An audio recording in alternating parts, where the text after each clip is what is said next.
These are the most important people you've never heard of. And not just for solving customer problems. Sure, they solve customer problems. They address the needs of executives. They address the needs of their colleagues. They're helping people keep employed. They're addressing shareholder needs. I mean, they're really simultaneously solving, if you will, the whole equation in a potentially hostile, it may not be hostile, it may be just an indifferent environment. And yet they have the will and the drive and the skill that they develop or have to pursue it. Before we start into our brand new series on the work of Bruce Vojak, I want to thank our sponsor, Kyndryl, who runs and reimagines the technology systems that drive advantage for the world's leading businesses. With a unique blend of AI powered consulting built on unmatched managed service capability, Kyndryl helps leaders harness the power of technology for smarter decisions, faster innovation, and a lasting competitive edge. Also, check out the Kyndryl Institute, where there's a plethora of brilliant authors and thinkers from all over the world on a wide range of content and ideas. You can find that at www.kyndryl.com/institute. Based on years of interviews with over 50 serial innovators inside large, mature corporations, today's book asks, who are the rare individuals who repeatedly create breakthrough products from within big organizations? And how do they actually do it? Our guest and his co authors find that serial innovators are not just creative thinkers, they are whole system operators who find important problems, invent solutions, navigate corporate politics, and shepherd ideas to market, all without a formal mandate to do so. The book is equally addressed to the innovators themselves, their managers, HR departments, and senior executives. The purpose of the book is to help people and corporations better understand, emulate, enable, support, and manage these unique and important individuals who have the potential to create new breakthrough products that result in large revenue and profit streams, primarily from large, mature firms. In the first of our series on his books, and to be honest with you, just off air, we agreed we're going to do even more. We welcome the author of Serial Innovators, How Individuals Create and Deliver Breakthrough Innovations in Mature Firms, Bruce Vojak. Welcome to the show. Aidan, it's great to be here. Thanks so much. Great to have you on the show, Bruce. It's been a long time coming. We've been planning this for 18 months. So That's right. great to finally put the face to the emails and the voice to all the messages.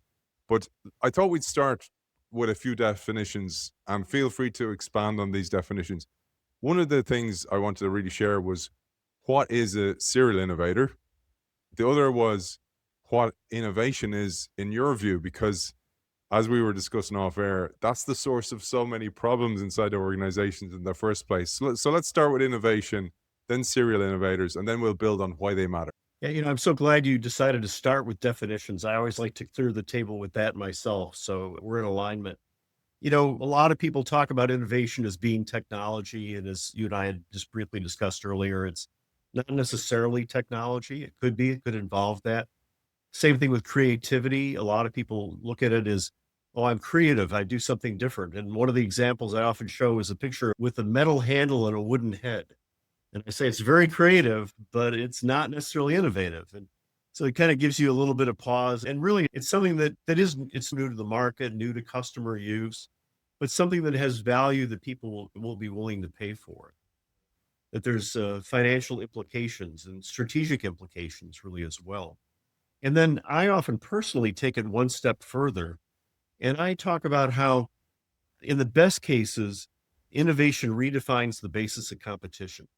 And, I didn't ask for this, but I think if I could just show something that maybe you've seen before, but I don't know if you can see this well or not. A kitchen knife. And, 100 plus years ago, if you were peeling carrots, you'd use a kitchen knife. And if you're like me, you'd probably cut yourself and maybe cut too deep or cut too shallow. But really, it was a problem that people, kind of lived with for a long time. And then at one point, someone said, well, we don't have to do this. And they came up with this idea of a safety peeler. And the blades are facing each other, and it has benefit not only of being safe, but it also has much more uniform peeling. And so it's a good outcome. And when people had this early on, at least, they had different design options. And so people experimented within that paradigm, if you will, for different kinds of ways of solving the problem. And then in the 1990s, There was a design innovator that came up with the idea of putting an ergonomic handle on it. And in fact, as an aside, the story goes that his wife had arthritis and she had a hard time peeling carrots. And he'd cut off a broom handle, put it on one of these safety peelers, and she could peel carrots. Now, we might ask, why didn't he peel them for her? But, that's a separate discussion. But the fact is that, he created a whole new business with this renewal of competition. And then, the obvious conclusion is that if you really want to renew competition, you make pre-peeled baby carrots. And, in that progression, you've maybe seen this and maybe some of your audience has, but to me, it illustrates how when you change the basis of competition, you really kind of reset the goal, if you will, of what people are looking for. It gives at least the person who innovates or the company that innovates that disproportionate, at least initial advantage to work with it. Heard you talk about this. I did my research. I heard you talk about this example before, and it made so much sense to me. But also, people would say, okay, well, if I do that, others are going to copy me or emulate me soon. Okay. But Right. to your point, you actually create a new market. You enlarge the market. I thought about Joe Pine, the idea of the experience economy and the value change between a coffee bean and a Starbucks, and buying the expensive coffee in a Starbucks versus selling the coffee bean, and how the end product actually changes. I also thought about Tesla and how Tesla opened up their chargers to everybody else, because if everybody's winning, the market's bigger. And those were just a few little insights maybe you might want to riff on.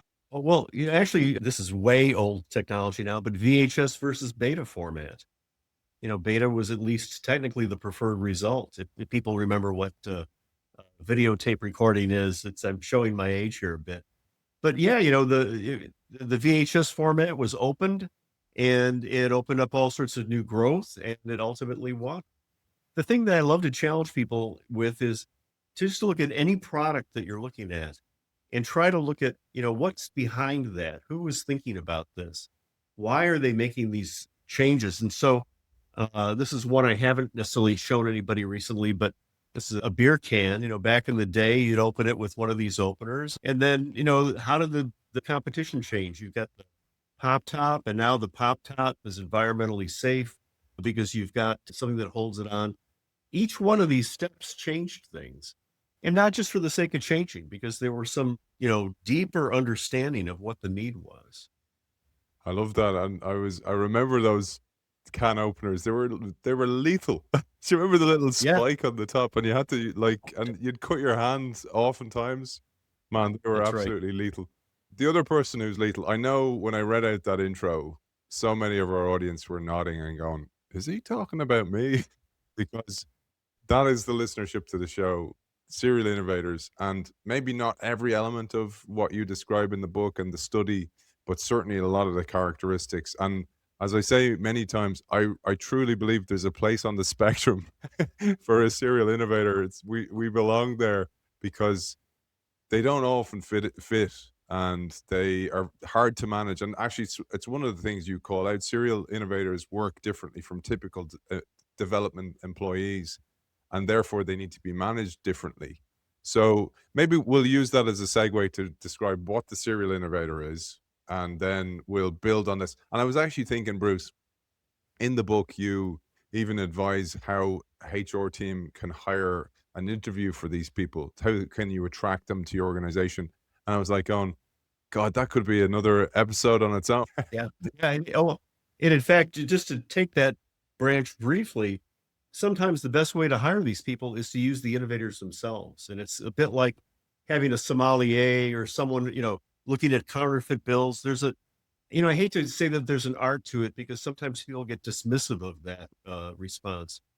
But that being dismissive of that view really precludes a whole line of thinking that's so valuable in all of this. But you're right. How do you identify and develop these people? It's interesting you said that about the sommelier idea. I was thinking, yeah, and the special light that they shine on a dollar bill to see if it's fake or Yes. whatever.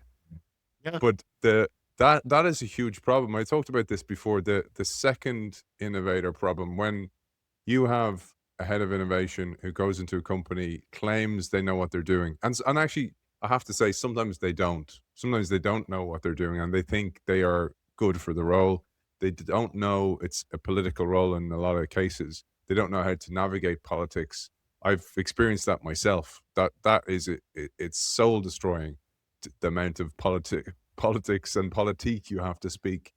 But when that happens, the organization is once bitten, and the next innovator comes in, and they're dealing with the history of the previous innovation lead, and that's a huge challenge. Well, one of the things we've been talking about this is how do you identify, and I know we can dig deeper on this, but even going to like, what do we define these people as?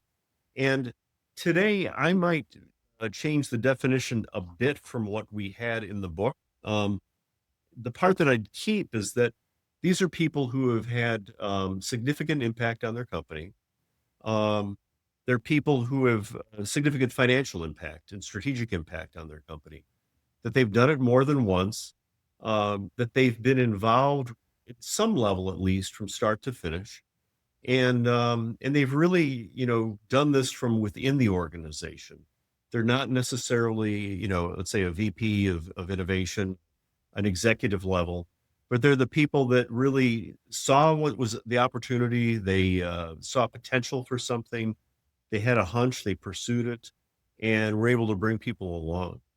And so in the book, one of the things we suggest is that people like Steve Jobs and Paul McCartney would be serial innovators. And again, I'm thinking, oh my gosh, this is like, over 12 years ago, or actually almost 15 years ago now. And what would I change? When I talk about it now, I really restrict my definition to people in mature companies and mostly in mature industries, because that's where, and this is going back to where you were taking us a moment ago, that's where you've got companies where they very often lost the recipe of how to, if you will, and I don't mean recipe in a literal sense, but they've lost that ability to know how to innovate. They become so focused on optimizing within maturity that they get a bit skittish about trying to do something different. And so that definition to me, especially in the context of a large mature company, but even in a mid-sized mature company, really plays pretty well still today. I was thinking about that, Bruce, because you work still as an advisor and a board director for mature companies mainly. Yeah. And I actually genuinely think sometimes they don't know how they discover their first product anyway, because luck plays a huge role in emergent strategy or finding a product in the first place. And you can stumble upon amazing products. I mean, everybody was a brilliant property millionaire until 2008 and 2009. We a lot of us have scar tissue about that. But the same thing, you can just be in a buoyant market. You can stumble upon a product and it just takes off. Maybe you have some type of patent or some type of IP moat around the product and it can take off. And then later on, as you say, your S curve wanes, you're at the top of your curve, and Right. you never had that skill in the first place because you had early success. And I often think about that, the curse of early success. It's that idea of, if you have the skill or the talent to do this, you will see it play out in multiple ways. There's an individual, and I'll just briefly mention her story. I think we might come back to her other times. But Nancy Dawes at Procter and Gamble, she has three stories that are just remarkable. The first one was with chocolate chip cookies, of all things, and then the next thing it was with Pringles, and really propelling Pringles into the top tier of snack foods. And the third one, which actually is kind of three A, B, and C almost, is the Olay product. And I don't know what your experience is, but my grandmother used this pink, gooey beauty fluid, oil of Olay, and it, and in fact, it's just something that, you think of from maybe the 1960s, and P&G acquired that brand, and Nancy, as it was in decline actually, and Nancy had responsibility from an innovation perspective to renew it. And by then she'd already seen and done these things a few times. And so her approach that played out to this was not only informed on that, but it was even reinforced that she had a level of confidence that developed that, yeah, I can do this. I see things that other people don't see. And that's why this idea of the repeated nature, this serial aspect of the innovator to us, and when we did the study, was so important. Because you mentioned Nancy, let's give a flip side because one of the really interesting thing Please. was Chuck House. So Oh, you absolutely. love Chuck. We had Chuck on the show. Yeah. For those of you who don't know, I know regular listeners, you'll definitely have heard Chuck. We had him four times on the show, much like this, Bruce. It was supposed to be one episode and it turned into four. But the the thing that I found so demoralizing was, so he has the win with the screen. Remember the first product he did, Yep. and he followed all the rules of, if you want to call it, or the code, the playbook of your book, the Serial Innovator. Followed the diagram of circling, etc., etc. We'll come to all that and describe it. Please. But one of the things he Mm. experienced was he had the win, then he went for another win and it didn't work out. And he got punished for that. And I was telling you before, like, I don't know where I heard this. It might have been a Nietzsche quote or something. And they said, if you want to punish somebody, don't punish them for doing something wrong. Punish them for doing something right or something they believe is right. And I felt so much empathy for Chuck when he happened that. And I wondered, did you stumble upon that in your serial innovators? I love the question, and I don't wanna portray these people as being perfect, porcelain models because they're very human, I don't wanna, inappropriately project that, but I'll quickly add, and I think you mentioned this with Chuck. Chuck Chuck even helped in areas outside of his work at HP with emphysema, and, you know, that to me is a beautiful example because it shows that he's the way I view it, innovators are discoverers. And Chuck is just a beautiful example of a discoverer. And I mean, we could unpack this for a while too, but sometimes you place a bet and maybe it doesn't work, but you catch it early enough. And sometimes you place a bet that is pretty risky, as Chuck did with his Medal of Defiance. So anyway, I don't mean to make this all about Chuck, but I think it was a wonderful interview that you had with him. Thank you. So Well, I actually learned so much from him as well. And it was great to see through his eyes what happened and the challenges he had, etc., and the lack of ego in lots of ways. Like one of the things we talked about was giving away the credit. I'm sure if you're in P&G, I mean, one of the things you're wondering about, I'm sure, is like going, do I get a cut of this billion-dollar product I've just I've just invented? One of the examples you give as well in P&G was Tom Osborne. I thought this was a great oh, one to. Tom's story. Tom's passed away a few years ago now. Tom and I mean, in addition to interviewing Tom, I had the good fortune as an opportunity to speak with him at a conference once, and I kind of told the pattern across industries and companies, and then Tom shared his story. Tom, and if you don't mind, I'm going to spend a little bit of time to develop this because I think it's worth it as a kind of a pattern for others. Tom's background was as a physical chemist. Had a PhD in physical chemistry. After his PhD, he did a postdoc with Harold Urey, Nobel Prize winner. So, Tom's scientific credentials just impeccable. And he ended up going from, if you will, academia into industry with P&G and worked within analytic chemistry for a while. So the kinds of things you'd expect from a PhD physical chemist. And he then transitioned into the feminine hygiene product area. And at the time, and this is, when you look at these projects in context, in hindsight, especially, they make so much sense. At the time, feminine hygiene products within P&G, that area was heavily populated by people who came over from the diaper business. And so their paradigm, if you will, of what the product looks like was that it was like a diaper. It was there to catch fluid. And Tom worked in this, and he was given an assignment to improve that product, and he worked on that. But what he began to sense, and this is the beautiful thing about a lot of these people, they began to get this sensation. And again, I don't want to make it sound too mysterious or anything, but he began to get the sense of disconnect. Like, I am not sure this is necessarily the right solution. And I'm not sure if this is the best way to solve this problem of managing menstruation as in the form of a product. And he continued working on this, but he began to realize that there might be something more. And so what Tom did And this is a pattern we saw across so many innovators. He dug very deeply into what was going on. And so very often there's kind of this entrepreneurial perspective of we've got to let go of our hangups. We're just too tense. We've got to let go. And in contrast, what we saw with Tom and what we saw with all these other innovators was that they dug deep to understand what the unarticulated assumptions were. And so Tom started studying menstruation. What is it? And how does it, if you will, differ from, and again, urination? And as we wrote in the book, Ray and I learned more about these products than we ever really wanted to know. And, I don't mean to be inappropriate, but it's fascinating from an innovation perspective because here you've got blood and urine, very different types of fluids. One's more viscous, one's more liquid, if you will. Uh, one, the nature of the flow, the timing of the flow is just very different. And yet you're taking one model that works well for one situation and trying to apply it for the other, and it worked. I mean, that's the thing. It's a lot like saying, I've got a safety peeler. It worked. And those safety peelers, 70 years probably of legs on that product.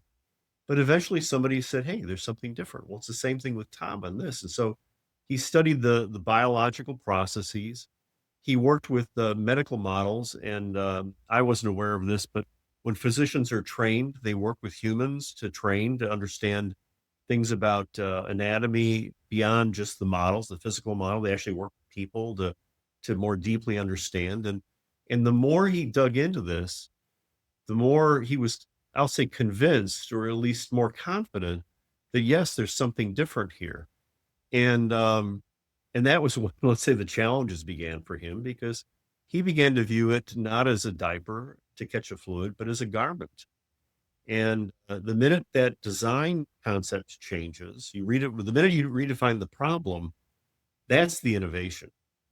And then the question is, well, okay, are there technologies there that can actually do this? Can I bring the organization along? And one of the things that was typical of many, but not all of the people we interviewed is that Tom twice almost lost his job.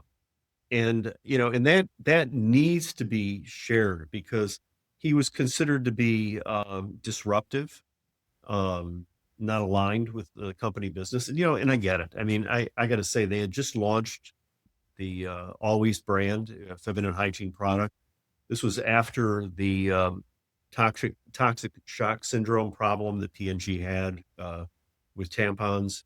As I recall, and I think I got the order right. I'm not sure how close they were in time, but they had launched this product. It was really addressing is it was a very the Always product was a very successful product in the marketplace. And so what Tom was doing was actually challenging that. And it's like, "Yeah, we've got this good product, Tom, leave us alone, And they kind of, I don't want to say it was a mistake they made, but the mistake they almost made was they set him aside, and that gave him even more time to work on this. But again, he was persistent. He had a passion for his customers. One of the phrases that he used when we interviewed him was that, and this is a very appropriate statement. I never would want this to sound inappropriate about Tom, but he said that his products were like love letters to his customers. And what a beautiful metaphor for, what an innovator is doing. They're motivated to solve these problems. And and he persisted, and he would at times get a more senior executive involved, and they would advocate with him or for him a bit and help him make the case. And then, he got a setback, and then again. So this is not a linear, have an idea, get a buy-in, launch it, and everybody, gets awards for that. It was very much a stew almost of activity and bootlegging things. And it was at a time when within the company you could bootleg products because financially the accounting systems weren't as tight as they are today. And if you don't mind, at some point I've got a story related to that I think you might find interesting. So so he was able to finally get this launched, and it was the Always Ultra brand, which was the next step in the product. billion-dollar brand for P&G. That's how they define their big winners, billion-dollar brand. And it was an innovation that almost didn't happen. And again, a marvelous guy. And we saw this in the people we interviewed that they're just exceptional people in terms of their passion for customers, their deep insight, and I'll say that not to disparage academic insight, but not in a detached academic sense, but very much, I just want to deeply understand this. And then now I'm going to bounce back. You talk about how you identify these people. Well, these are the kinds of things you look for. How deeply have they looked into things? Do they look under the hood, or do they accept surface answer? And I don't know, marvelous person, and I'll then extend it to say marvelous people that we've had, really we've been just so fortunate in this project to meet these people. So maybe I hope this wasn't too much, Aidan, but A I, joy. I Beautiful, man. well, and to me, it's a beautiful story. And I don't know how else to say it. These are stories I want out there. And that's why I really mean this. I'm so glad to be on this podcast with you. I love to have these stories out there because I think they need to be heard, to encourage people, to challenge others, and to say that this is what innovation can be in a beautiful way. Well, for me, man, every episode is a love letter to the audience. Yeah. Yes. Yes. And I don't I know will where I came up with testify. that, but I just came up with it. Yeah, but it's true though. And actually, I've told you, I've listened to him over time, but again, more recently, and not only Chuck House, Ian McGilchrist. My gosh, I mean, I could just wallow in his sessions with you.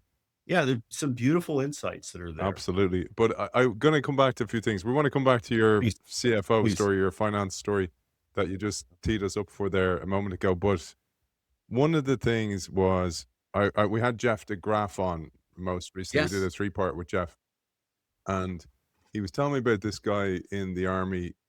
Sure. So this guy had created processes to get stuff done, innovation done better. And his process was co-opted for the COVID vaccine. So huge win. And he was celebrated briefly. The champagne was put away quite quickly. And then he got passed over for promotion. And I do want that to be known, because that's where I was going with. Nancy was celebrated and she was then put on other products, and she was celebrated and she was known to be. But it doesn't always work that way. Sometimes you go against the grain, you'd uncover something, and then you're punished for doing the right thing. And I always think about, like, there was a famous story of one of the coaches in NFL, and he punished one of his players who did a play at the end to win the Super Bowl, but it wasn't what the coach told him to do, and he actually marked the guy down, even though they won the Super Bowl, because he broke the rule. And for me, that's actually the lesson, that happens, and not always. It just like the whistleblower in any company, it doesn't always end well. Same for the innovator, it doesn't always end it well. And I think it's important to call that out, that not every organization is mature enough to go, okay, they deserve a medal of defiance. You know, Aiden, absolutely. And as I just briefly stated earlier, we selected on the positive stories. So when we went out looking for people to interview, we framed, this is our definition of a serial innovator. Do you have people like this? And I'll quickly add that one person told us, yeah, we have people like this. I didn't know anybody else did. But that's a rabbit trail. But to say that what we didn't do, and this would be a whole other study, although I think it'd be a can of worms, would be to interview the people who had these experiences you're describing and became kind of bitter and cynical and checked out, if you will. And I mean this as no disrespect to the people I'm going to allude to. Obviously, I wouldn't mention names. I've known people like this, and I understand how they can feel that way, and it's sad. I don't want to say that the serial innovators are more resilient, because I think that's a bit of an easy answer for me to give. I think there may be some truth to that. You'd referred to a lot of this being luck. I think that can be part of it too. It's being in the right situation. But I think so. The question is, you don't want to have either error. You don't want to have things go to market that are just stupid ideas, and you don't want things stopped that are wonderful ideas. And those two types of errors how do you walk that line is a big challenge. And I think how we even navigate that today is different than it even was a few decades ago. But you said there, like situational is goes beyond the organization. So I've seen people like this, and I know sometimes it's like, man, I just had a baby. Man, I have a massive mortgage. I done this before. My wife can't tolerate me doing it again. Like there's those situations, and they have to make really tough calls, knowing that in a way they're giving up and they're putting their brain in the desk, putting it away and just checking in and just getting a paycheck. The great D Hawk, who was a great mentor to me, who wrote the forward to my book, he was the founder of Visa. He told me he had a term for it. He called it retiring on the job.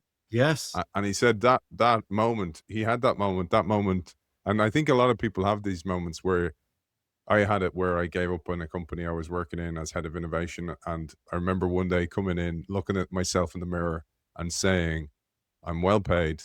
I have a pensionable job. It's not any effort here. It's easy. But do I want to be here checking in every day? And I'd look around the building and the company, and people looked older than they should look. And I actually think it's a little bit like Dorian Gray. You're Yes. checking out, you're dying on the inside a little bit. You might have great hobbies, but you certainly hate going to your job every day. Yeah. And I've seen that too. And I think everybody, all of your viewership, I think will have seen that. It's a horrible thing. And also, I mean, you're like we were talking about you haven't retired, you don't intend to.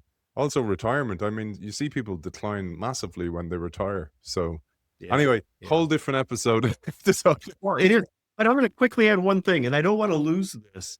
It's not that everybody who isn't a serial innovator is, should be on Prozac and has given up on life. I mean, and I'm exaggerating to make the point because there are these other, and we'll get into this. I think maybe still today, there are these other roles that are perfect fit for other, if you will, personalities and perspectives.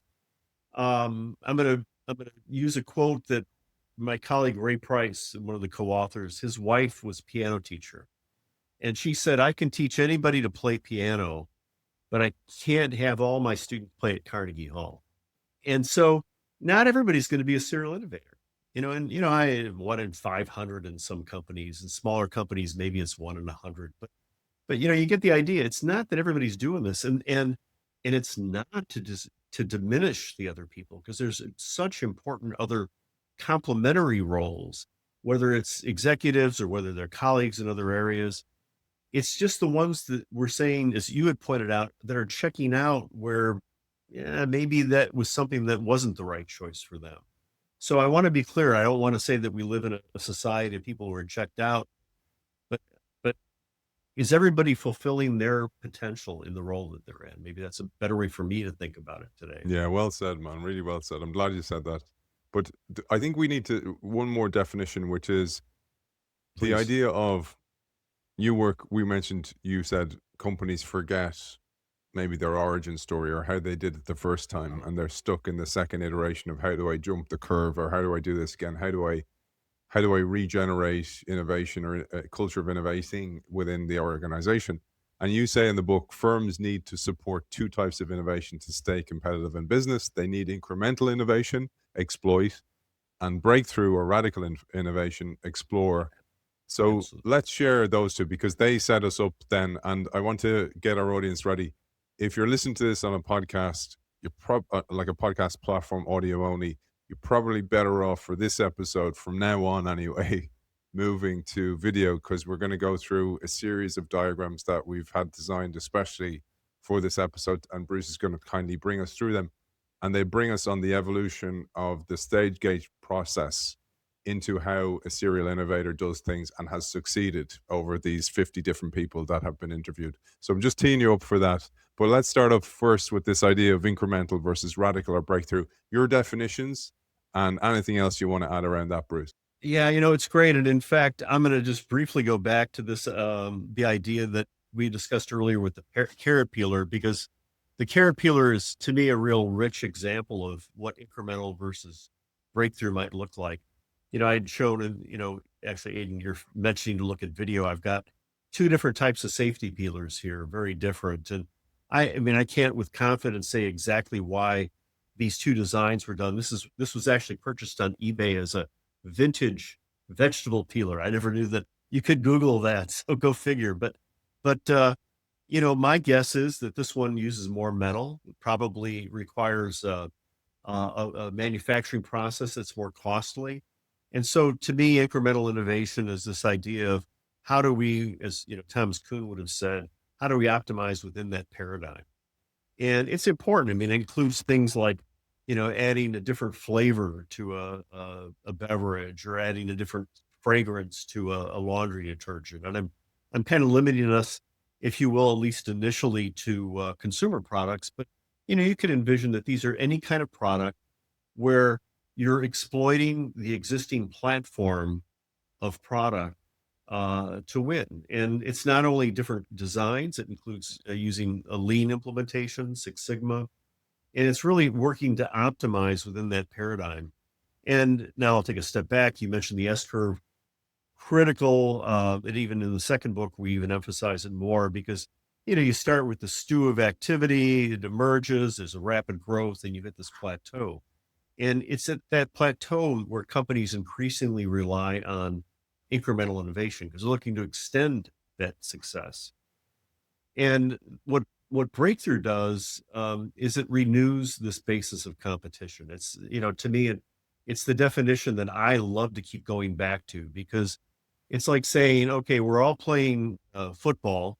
I'm thinking American football, but I'll let you go any direction. But and then and then between seasons, we're going to change the rules, and it turns out that the rules are going to favor teams, with or without running backs, or with or without certain kinds of kickers.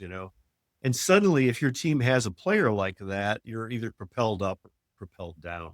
And what you're kind of looking, and it's not always that explicit, but you're looking for these opportunities. And so to me, that's the difference between what I would say is a breakthrough versus incremental. Um, it's not one is good or bad. It's just that you need both, and that you want to squeeze everything out of a product that you have. But you can't do that necessarily at the expense of a really great renewal opportunity. And go back to Tom Osborne's story. They were squeezing profits out of the Always brand, and that was a relatively new product platform for them. So it was difficult to challenge that. I think of emotionally difficult for people who were invested in that to keep extending that. Um, and so, there could be these tensions even. And I'll quickly add, and again, I alluded to Ian McGilchrist earlier. He talks about S curves. Um, and I'm stunned because when I listen to him, I think, oh my gosh, there are so many parallels with businesses when you think about left and right brain and exploration versus exploitation, if you will. And it's these concepts, they maybe don't repeat, but they rhyme across these different areas, and these patterns are there. And I'd say that's the tension that you have. And one of the things that we found was that you've got this optimization culture, and you've got what I'll call an innovator friendly culture. It doesn't have to be like a startup innovator, but at least friendly to that. And in the best situations, they're going to work in tension with each other. They're never going to be fully resolved. In fact, you mentioned the DeGraffs. I'd say a bit of what they talked about was a tension, this idea of conflicting or complementary views. And when they're in tension and they're managed in tension, it works. But it's just way too easy, and it's deadly if you don't manage that tension. And you tend to let, again, going back, not to belabor the McGilchrist view, when you let the emissary rule and you don't let the master at least appear periodic. So maybe I'm getting way off Love it. topic No, on it. I was the same. It's why I had Ian on the show because I have his tome of work there. The two Yeah, oh, massive yeah. books, The Matter with Things, but the left and right brain thing made absolute sense to me. And there were so many things where we went deeper, where he was actually talking about how it literally is the idea of exploit and explore with the left and right Yep. brain. And an example he gives you probably remember was the pigeon and or a bird. We say a bird Yeah. brain. Well, the bird's brain is so small that it's split into two, and actually the sight. So when you see a pigeon, if you ever see this, I see it everywhere now. Of course, once you're aware of it, the Yeah. pigeon is looks at you with one eye, but it'll look down with the other eye. So if it's looking for a piece of like grain amidst a load of grit on the ground, it will use a different part of it'll use a different eye because that eye is associated with one side of the brain, and then it'll look for the bigger picture with the other eye. And I was like, oh well, that's just part Oh, I have to go exploring. back and look for that because I had missed that. Yeah. See, those are beautiful stories because again, you know, boy, again, I apologize because this is reminding me of different things. We can go back 500 years and we can talk about Albrecht Dürer, the printmaker. I'm going to tell you, he was an innovator. He innovated business models, you know? And so we think about innovation as being something of the last, let's say 50 or 75 years. Innovation, when done well, has been around forever. And what we've done in the last 50 or 75 years is found certain patterns that repeat and documented those patterns. But it wasn't like open innovation occurred because it was studied. Open innovation existed. I'm just using that to illustrate. Blue ocean, it existed. These are and the reason why they took off was because they were patterns that existed. But what I'm saying is the thing with the birds is beautiful story because these are things that are out there and we're just trying to say, oh, isn't that interesting? This is what it really looks like. Yeah, I love making those parallels, and that's the beauty of doing the show is that, and being a little bit eclectic with the guest and going a little bit in neuroscience, a little bit of understanding different things. But I I would have love it. spent a year with Ian. And I would have loved a bit of fly on the wall Oh just to man, it was great, love really it. great. So, and I had him twice. I had him for the Master and Yeah, his years Emissary ago. the first time years ago, and then for his, we did a three part on his recent book as well. But I could have easily done a 3 year with him weekly. It was so much knowledge, but lovely man as well, by the way. So I can imagine. one of the things you said there was really important. The idea that, say, blue ocean or any type of framework that we somebody puts a name on it, and then people go, "Oh, that's how you do it. That's how you innovate." But the famous stage gate process, I remember actually when I went to move from my first job, which was in digital transformation, I was going to go to a role in a company acquired by MasterCard called Orbiscom, and I was interviewed about the stage gate process, and I was like, I didn't know what it was because, and even though I was in development, because I Yeah. was using an iterative process, and when they said it, I was like going, but that makes no sense. It's because I was doing stuff like app development, and our process was get an ugly version out into the marketplace, see how people react to it. Because An MVP, an yeah, MVP, by yeah, the way. and the reason was because initially I learned the hard way where I'd put out a survey and go, if we had this in the app, what would you use? And like, yeah, then put it out there and nobody even touched it. They were like going, that was a waste of time. So then we're like going, well, let's just keep updating. And plus the audience go, wow, well, these guys really care. So when I saw a stage gate process, I was like going, this makes no sense. Plus, you're gonna have to manage a board where the board are like going, "How's that product coming along?" You're going, "Well, here we are midway through this stage in the stage gate process." So with that, I'm gonna put on the screen, and I'm gonna Please. invite any of our audience who've been listening to us so far, switch over to YouTube. If you do, I never ask this, and I'm terrible at asking this. Please leave a like or a comment because I and smash that subscribe button. I've never ever said that, Bruce. But my kids keep saying to me, "You never ask people to do that," and I'm like, I'm going to ask you now. So if you're with us now, still, please do that and subscribe to the show as well because it helps our sponsor Kindle know you're with us as well. So I'm going to tee up now on the screen the stage gate process, and we're going to go through this and the evolution of these different diagrams.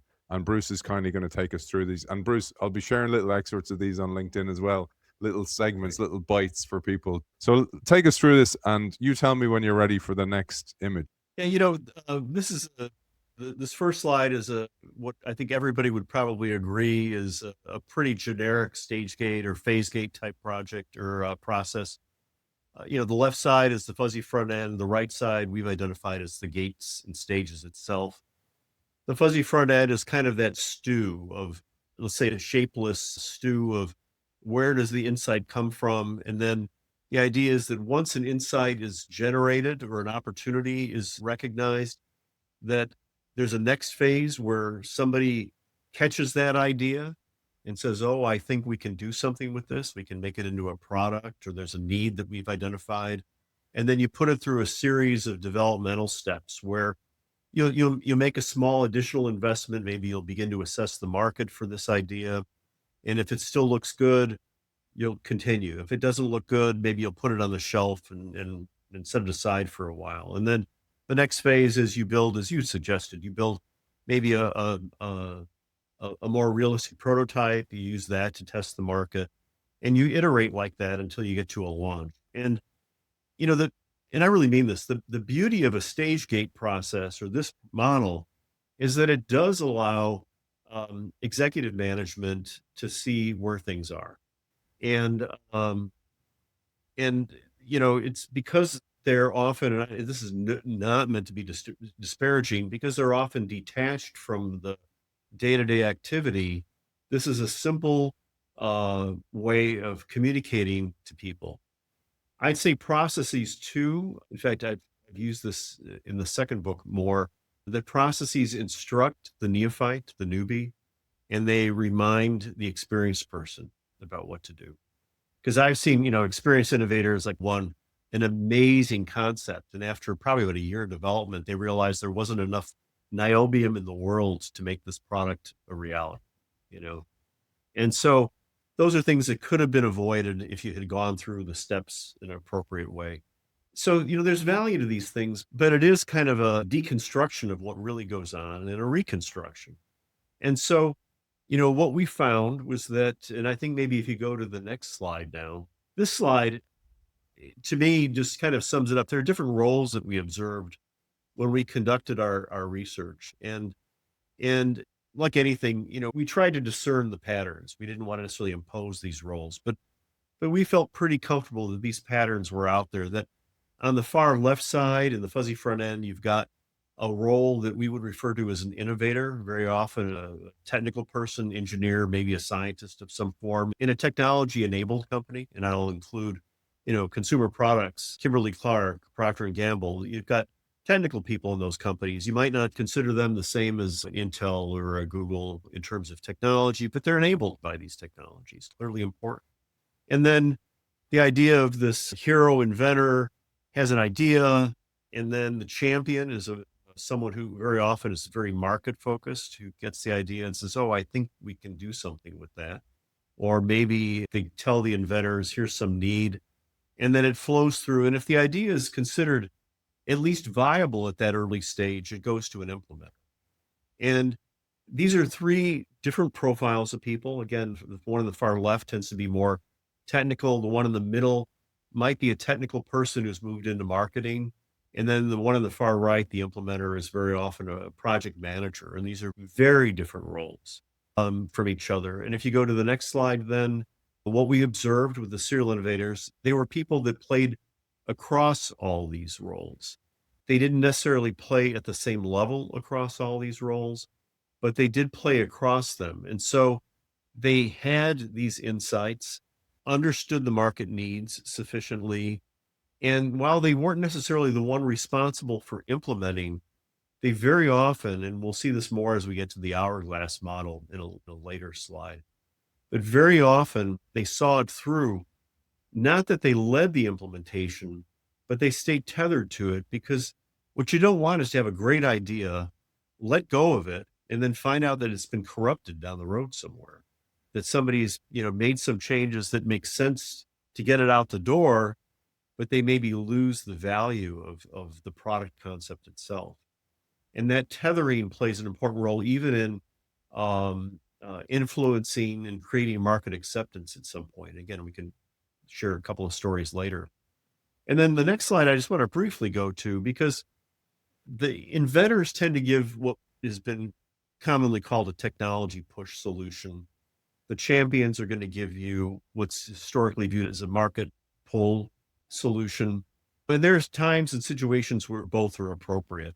I want to be really clear. So For example, technologists may have some idea to do something that the marketing people would never have even dreamed to ask for. And they'll, oh, it's interesting. We'll take that and run with it. The one that is more commonly understood would be the other way, where a marketing person might say, oh, my gosh, if you just add a peppermint version of this in addition to the fruit flavored version of it, it'll be great. And so then they send the technologists, if you will, back to the lab and they come up with the right formulation that'll not only work in that physical product, but, persist with good shelf life and all the other good features. And so, we look at those two as different areas, but the serial innovators, they operate across both. It's not an either or, it's a both and.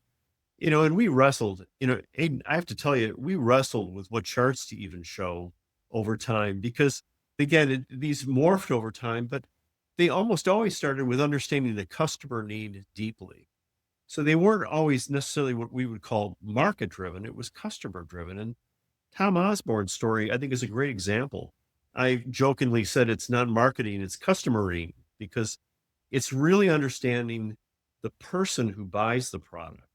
And that's where Tom's investment of himself into the needs of the individual was so critical. And so, as you see in this chart, you start with this customer need. And as they're looking at it, they're saying, well, I can do something with this. I think that there's some technical solution that might be viable within this customer need. And then they're like, but wait a minute, if I do this, will the customer still need it? And they go back and they tweak it a bit and they go back to the technology. And then all of a sudden it's, well, wait a minute, is the market big enough to even make this worth our time to invest ourselves in? Is there that level of viability? And they go out and they probe the market, and it may be with this idea of an MVP. It might even be with a prototype, just a mock-up to say, if you had this, would you consider it? And then, and as you had mentioned earlier, to what extent do you believe that information relative to someone just paying money for a product, the ultimate goal? So they would go back and forth, and even this idea of going back and forth, it suggests a process, but I hate to say that it's not really a process. It's more of what I will call a state diagram, borrowing from the old computer literature, that you go to all these different points, but the order, how you do it, the simultaneity of it versus sequential nature of it, it's all kind of a side issue. It's just that you have to touch on all these things before something is a success. And I'm going to briefly step back too and say something that I was thinking about as I was preparing for our conversation, that, and I want to be sure I say this right, that our approach was to come at this multiple ways. We looked at who they are, we looked at how they innovated, we looked at how they're motivated, how they're managed, and even how we looked at these people changed over time. And I do not want to say that Ray and Abby and I are innovators, but it goes to this idea of how discovery occurs. And I'd say that we were at some level discoverers. We were discovering who these people are. And I'll say that's what the innovators do. They discover the market, they discover the customer, the personal need, even in a B2B situation. What are people, what is the buyer willing to pay for? They discover the market. Is the market big enough for us? Is it attractive enough over time? Is the technology there? And they immerse themselves in all these things, and they see them in what I will say is more of a simultaneous, and it's an overused word, but a holistic way. And I'm going to then briefly, since we're on this, I'm going to show a book. I don't know if you can see this. Magic Eyes. Are you familiar with these diagrams? No. It's a children's book, and they have these amazing images. I don't know if you've seen these. And if you look at them just right, you'll see an embedded 3D image. Oh, I know them. I'll Yeah, I share. know the posters. Yeah, Yeah, yeah. yeah, it posters, or again, I say children's books, but I've loved to use that metaphor for how these people work. Now, it doesn't mean that if you're able to view these, you're going to be a successful innovator, but everybody sees just a mass of dots or a mass of colors, and oh, it's nice, pretty picture. The innovators, though, they have this posture of how to look at these, and they see it holistically. They've got this bifocal vision, and they see a pattern that other people just don't see. And again, I don't want to make this too mysterious, but I want to call out that this is what discovery looks like, whether it's innovation in the company or it's whether I'm learning how to use my gas grill in the backyard without burning the fish. I'm discovering a pattern. It's And interesting you say that. You yeah, please. bringing up Yeah, sorry. I no, just but it's true. Like Ian, bringing it back to Ian, we talked about this, and in one of yes. the books, he has the picture of what looks like a load of dots. And Yes. when I look at it, I saw, well, straight away it's a Dalmatian. And he's like, well, that's because you've honed your right brain a little bit. But a lot of people will look at it and go, well, what is that? And that was the point. And actually, I'm glad you stopped on this diagram because I wanted to double click on that. The idea of the innovator, it's really important. It's a really important thing if you're a manager of an innovator. The motivation is not always financial. Yeah.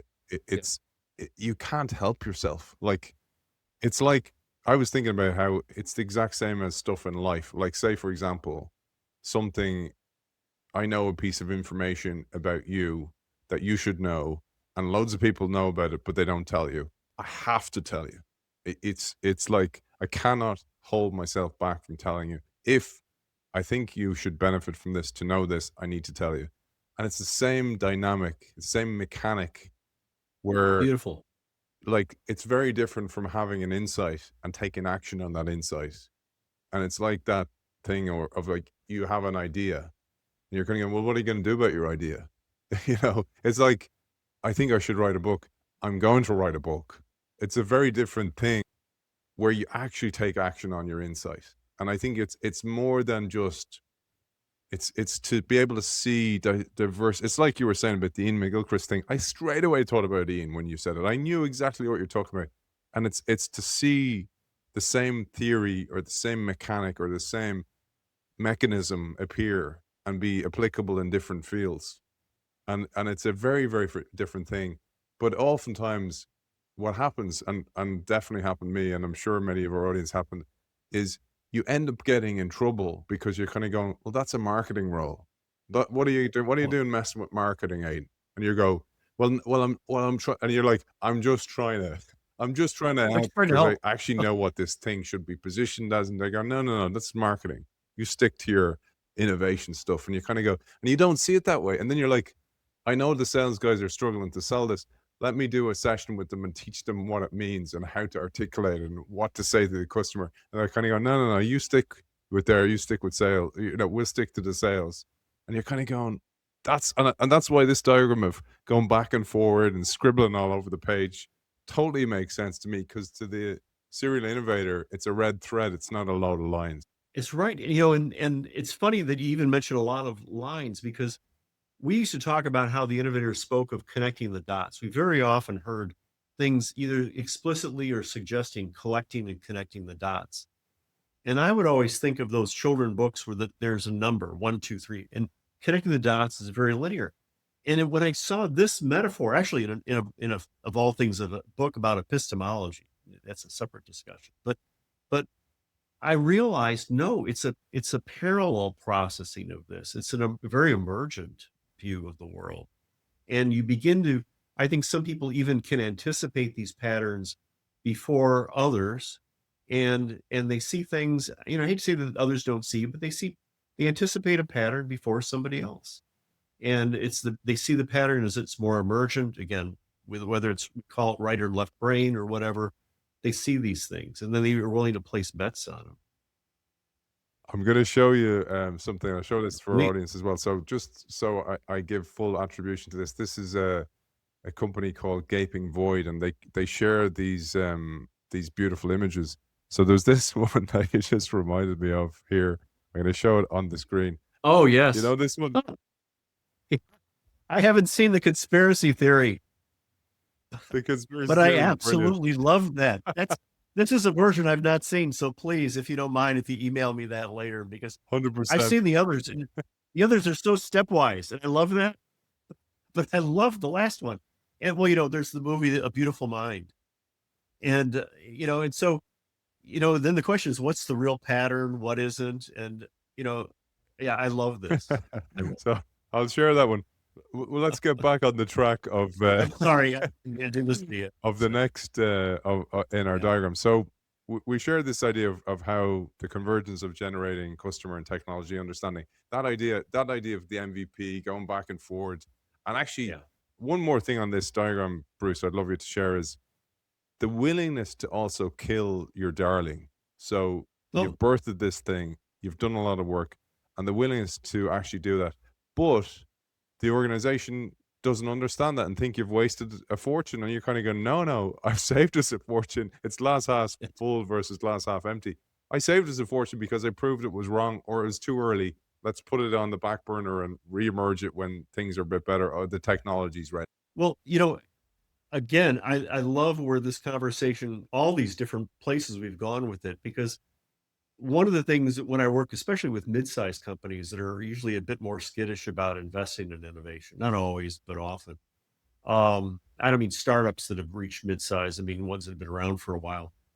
It's a tough sell, and as I think you had mentioned, perhaps even before we got onto this recording, that once you've failed in it, it's more difficult for the subsequent person to come in and succeed. And so when I've pitched innovation to those companies, I like to say that there are two important values of innovation that really can require a very small investment of someone like the person we're speaking of, not even full time, half time. And that is that and this is the obvious one, it's an option for future growth, which means that if we find something, it's going to be worthy of our time and investment. But it's also an insurance policy. Because if you invest in this and you find out that there's something that competitors are thinking about or could be thinking about, and maybe you catch it before they do, um, you have at least an opportunity to invest in that. And I'm not convinced that the manufacturers of safety peelers would have necessarily anticipated, an ergonomic peeler, but I think if they had brought a design expert, like my colleague Walter Herbst, who I co-authored the second book with, if you'd brought Walter and his son Scott in, I think they could have, not to short sell, OXO, but I think they could have said, "Oh, I think there's something here."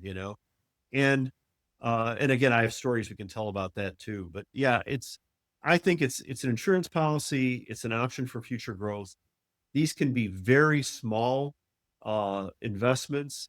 And what company doesn't insure their business from burning down or their executive from having a heart attack, And but yet when you tell them this is an insurance policy, very often there's a bit of tensing that goes on. So 100%. And just full disclaimer, Bruce owns a company that sells carrot peelers. no, no. And it's funny. I almost always tell people that I don't make any money on these things. So thank you for sharing that. Yes. Okay. But actually, So I sell pre-killed carrots is what I know. I don't. so let's jump on to the MP5 model. So we're going to MP5 and then we'll land the ship on chapter 1 with figure 1.7 as well. So jumping onto MP5 now, over to you, Bruce. Yeah. MP5, and again, as I had alluded to maybe about 10 minutes ago, we came at this with multiple studies over time, multiple ways. As a quick aside, this project with Ray and Abby and I, it just emerged very fortuitously. We mentioned it in the book just briefly. I started looking at what I call technical visionaries. I started getting some data and I shared it with Ray Price in a parking lot of all things one day. He's like, "Oh, what are you working on?" "And Ray, look at this data." And Ray's like, "Oh, I used to work on people, like this in companies." And Ray's got a background in organizational behavior. Me, a PhD in engineering, but then, engineering executive. We were told by people at National Science Foundation, oh, by the way, about a mile away on campus, there's Abby Griffin. If you don't know her, you ought to talk to her. She's working on product visionaries. And so the three of us came together and we did these multiple studies over about a dozen years. So we did not start out saying we're going to write a book. We're going to, we've got this image. It just emerged with these different studies. And I'd say that one of the things that this P5 model does is it documents we made about what these people look like if we wanted to just describe them. There's another way we've talked about them is how their activities play out. And I'll probably talk about that with you another time, but this is meant to be very descriptive. If you look at it, there's an inner set of circles, and then there's the outer two rings. And the inner set of circles are things that, for the most part, people bring with themselves, if you will, to the game. their perspectives on the world, and at some level, even how they're prepared to innovate. And these are things that I don't want to say they're hardwired, but I'd say that it's just the way these people, for the most part, are. And as a quick aside, I've been asked, is it nature or nurture? And again, I'll default to Ray Price's wife's comment. I could teach anybody to play piano, but they're not all going to play at Carnegie Hall. I this whole separate discussion. I don't believe that everybody can truly be an innovator of the type we're describing. I just think it's not there. It's like saying everybody ought to be Pavarotti. It's just not going to happen. Their personality is, are they curious about things? We talked about left and right brain. Do they have some tolerance for ambiguity? Are they systems thinkers? Do they persist with problems? These are things that just kind of who you are as a person, whether you're going to be in a business situation or at home over a cup of coffee with, family members. The perspectives they bring, it's fascinating. They're kind of simultaneously idealistic and pragmatic. They're pragmatic because if they're technical people, they say that, technology is there to serve the business. They're not just, if you will, having fun tinkering in the lab, but they're idealistic in that they really want to do their best. Earlier, you had talked about you've got this insight and you just have to share it with people, you know? And it's like that. They're just like this. And then I'm going to just jump to the motivation side. They're internally motivated to solve customer problems. And that motivation they're just drenched with that motivation. I was in a meeting Friday with a group of early CEOs, but also senior executives and general managers of divisions. And they were talking about the challenges they had in, if you will, they didn't call it this explicitly, but motivating their employees. And how do we get someone to rise up and do this and that? And I'm sitting there thinking about the serial innovator work, and I'm thinking, you ought to hire, not to disparage them because they're amazing people. I'm thinking, well, you're trying to, with your energy and effort, get these people to act. The better approach would be to hire people that are self-motivated and then provide them the context to work within. And yet all these people got there because they are just so, in the best sense, driven and motivated. And then they have to let go of that to find other people who are driven and motivated in a different, very complementary way. Because these serial innovators, none of them are aspiring to be the CEO of the company. And that's why I draw the distinction with Steve Jobs, because these are different people. And then preparation, I've often talked about the serial innovators as being multiply deep and broad. They usually start with one technical domain, Tom Osborne, deep technical domain with chemistry, related analytic chemistry. But then, he goes into the workplace and he learns deeply about feminine hygiene products. And then he learns deeply about the market and customer needs. And then they're broad in that you ask these people about their hobbies and, oh my gosh, all over the map. And it's just because they go back to the personality, they're curious about things. So that's kind of what you bring to the table. And then the process and politics are the things that you see emerge more likely in the business setting, and they can be developed. If I were to do this chart today, I would probably make less of a distinction about what you bring and what you develop, because I think at some level, the process and politics are inherent in the people who are more naturally successful. But the politics, and I'm sure we'll discuss this at a later time, that's a choice that these people make at times because they're not always inclined to navigate the organization. But if they want to serve the customer need, they know they have to do that. And so the politics is taking ownership of this idea. Again, your comment earlier about I've got this insight, I just have to share it with you. I have to bring people along with this. As we'll discuss later, we used to refer to that as crossing the bridge because it's, as another quick aside, I'm an engineer by personality. I don't know if you've heard you can tell if an engineer is an extrovert because they're looking at your shoes, and so it's painful at times for me to sell myself. In fact, when you earlier said, I hate to ask for people to click, I thought, oh, I can relate to that, but it's the politics, is bringing people along in the organization because you can't fulfill those customer needs unless you bring people along. And then the process, and this goes back to, I don't want to say shattering the phase gate or stage gate because that's really not fair. It's a useful process to look at, but it's saying, it really doesn't describe what goes on. And we have to overlay something. Maybe this is disparaging, more nuanced than the stage gate, but the stage gate is great for incremental projects. It's great for technology push or market pull for the most part. But when you're looking at things that are breakthroughs, that are really redefining competition, it's not going to look like that. And this is just from observation. In fact, I'll quickly say none of this is meant to be prescriptive. It's all descriptive, Aidan. And we'll describe the hourglass model, which is the main core model Yeah. in the book, on the next episode. But we'll finish Yes. chapter 1. I pulled a little excerpt and I just thought it was really worth saying. And I had loads, by the way. I shut up today. I stepped into it Please. because I had so many little nuggets I loved. You said here that unlike other highly creative individuals studied previously in great depth, these serial innovators operate in the context of an organization. Serial innovators tend to work at the middle level of their organizations, whereas the previous literature has focused on individuals creating independently outside an organizational context. That's a big thing. Serial It's innovators you. do not hold positions of power that would force acceptance of their project. That is huge. That point is huge. Consequently, they must develop the ability to interact successfully within their organizational environment. They must manage the politics of the organization to gain acceptance for their customer problem they want to solve. They know that they must sell their ideas to others, and they have to work the political issues upwards to management, laterally with others needed to do the job, externally with customers and other And expertise who they need. They depend on influencing others to gain acceptance and resources. Generally, they focus on positive influencing actions rather than coercion or negative mechanisms. This political understanding enables these serial innovators to transfer interesting ideas and creative concepts into the implementation focused commercialization process. That whole piece is exhausting to say for me.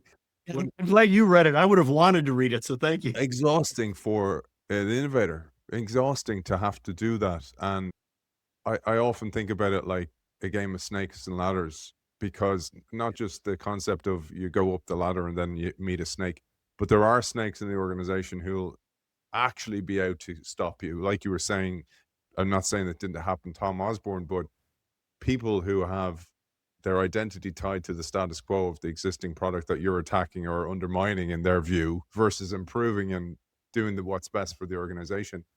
But in there, there's a huge, huge job that is the job. Do I want to do this? Because it is a huge weight. It's a huge drain on energy. It's hard enough to do your job anyway without having to do this. I used to say this idea, Bruce, that it was like in a previous organization I worked in was very innovative and commercial, and I was able to touch my toes very easily. Then I went into this organization that was a public organization.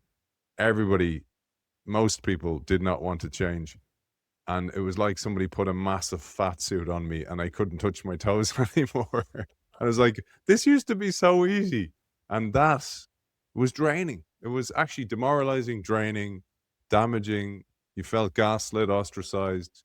There's so much that you take on when you go for this. And I always just want to ensure somebody who is thinking of this role understands this part that you talk about as well. Oh, several things come to mind. One is it's a bit like Sisyphus. You just keep pushing that boulder up a hill every day. The other is, and this probably would have come up naturally later, but it's so appropriate to say now. One of the people we interviewed said, I want to hire people, not that they want to be an innovator, but they want to do the work that innovators do. And think about that distinction. And so that paragraph or so that you read, that's the work that innovators do. And that's partly why I will, and I don't think we had this in the book. I think this is something that kind of struck me later. These are the most important people you've never heard of. And not just for solving customer problems, but I often talk about how they sure they solve customer problems, they address the needs of executives, they address the needs of their colleagues, they're helping people keep employed, they're addressing shareholder needs. I mean, they're really simultaneously solving, if you will, the whole equation in a potentially hostile, and it may not be hostile, it may be just an indifferent environment.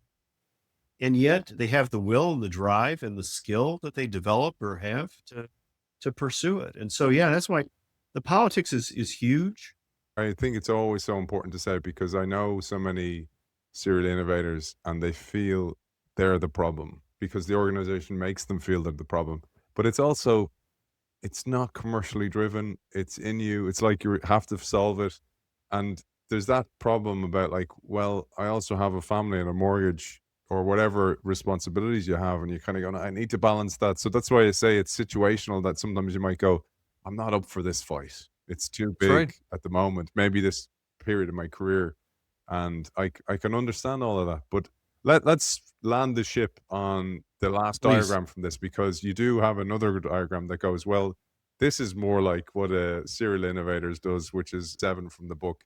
And by the way, for anybody who's a Substack member, you can find my show notes on our Substack as well. And Bruce, for people before we finish and go through this, where's the best place for people to find you? Oh, I have a website. The consulting business that I operate is called Breakthrough Innovation Advisors. So if you just look for breakthrough-innovation-advisors.com, you'll find that. But LinkedIn, Aidan. I should have started with Sure, LinkedIn. That's LinkedIn, the and it's the go-to place, and and I'll link to that'll you. that'll get you anywhere you need. So I'll link to you, and I'll put those links in as well. But I'd love you to take us through this innovation process used by serial innovators. yeah, this is in contrast to the stage gate, as we talked about earlier, and it starts in the upper left. And I often liken this to like the Bohr model of an atom. Where's the electron in this model? Well, it could be just about anywhere at any point in time. Usually these people come into the situation where, as you said, and I've maybe belabored this, but they're motivated to solve a customer problem. And they're very often assigned something to work on. But it may not be the right problem. And so they'll often, initially at least, try to understand what's the right problem to solve. And we look at, again, to use Tom Osborne's story as an overlay to this, his deep understanding, well, I'll come back to that. In the end, he didn't necessarily solve the problem he was assigned to solve.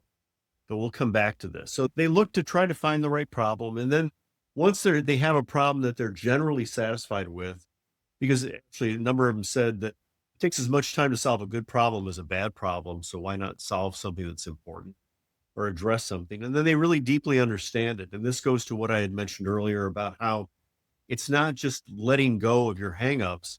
It's that deep dive. It's collecting the dots, if you will. And in some way finding the meaning of a collected set of dots. What's the pattern?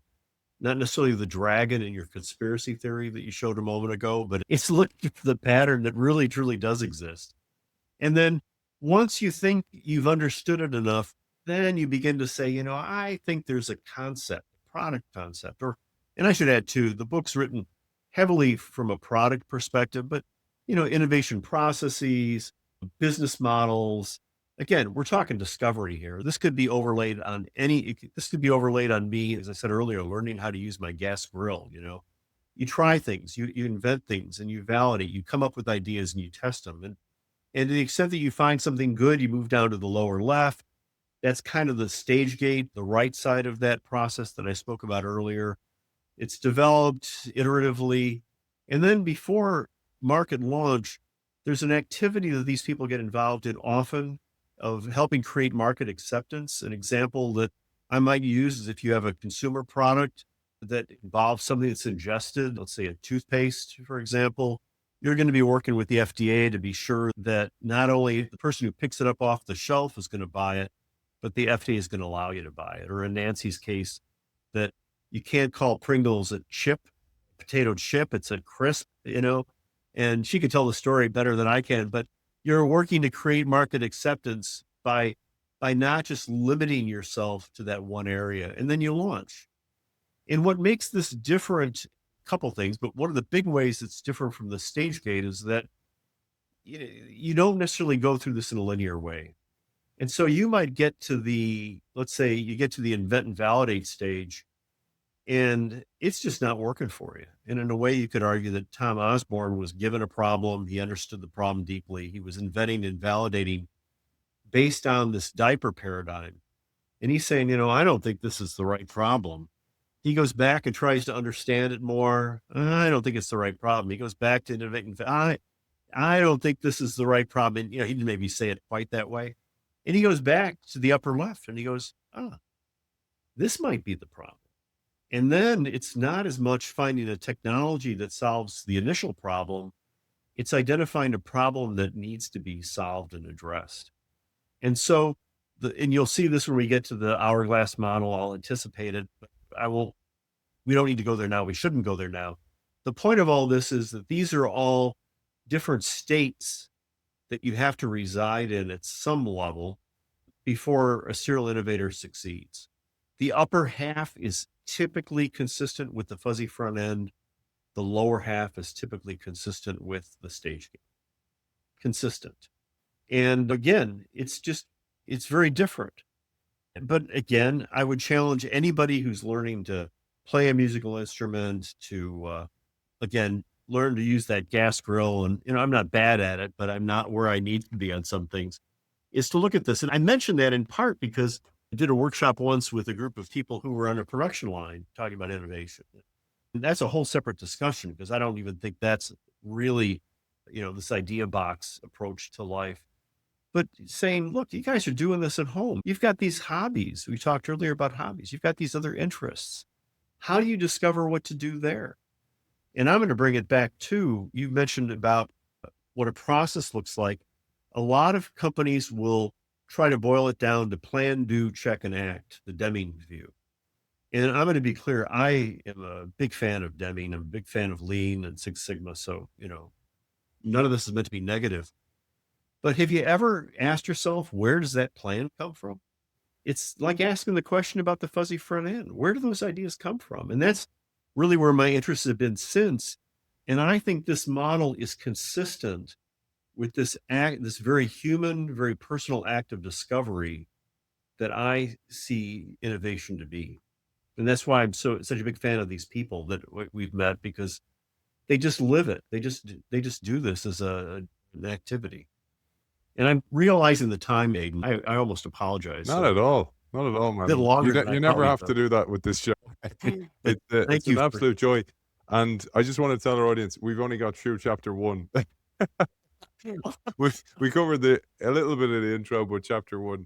And I'm very grateful for you, Bruce, for going through those diagrams with that depth. I think the richness, along with reading the book, I also, by the way, I have the Kindle version and the audiobook, and now the opportunity to go through this. And it's one of the things I want to say. You mentioned it, and I talk about this often, is that to connect dots, you first have to collect them. And it's one of the things that I think innovators do naturally.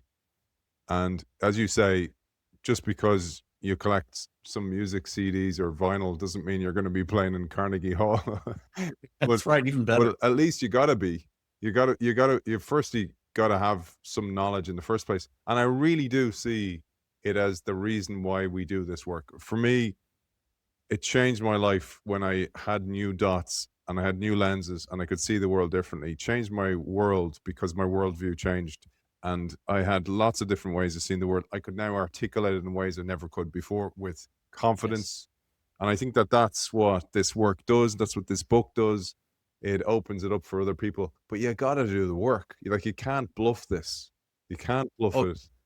absolutely. I'm cheering you on here, Aidan, because I hear you. In fact, a lot of the way I view even discussing this today is informed on things that I've seen since we wrote the book.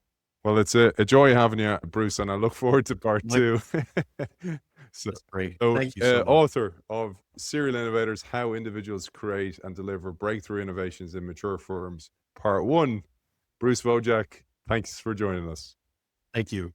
Thanks again to our sponsor, Kyndryl, who runs and reimagines the technology systems that drive advantage for the world's leading businesses. With a unique blend of AI-powered consulting built on unmatched managed service capability, Kyndryl helps leaders harness the power of technology for smarter decisions, faster innovation, and a lasting competitive edge. You can find Kyndryl at kyndryl.com. And don't forget, check out the Kyndryl Institute. You can download the Kyndryl Institute app. There's brilliant articles by former guests on the show, future guests of the show, and a wide range of brilliant thinkers and people. You can find that at kyndryl.com/institute. See you next week.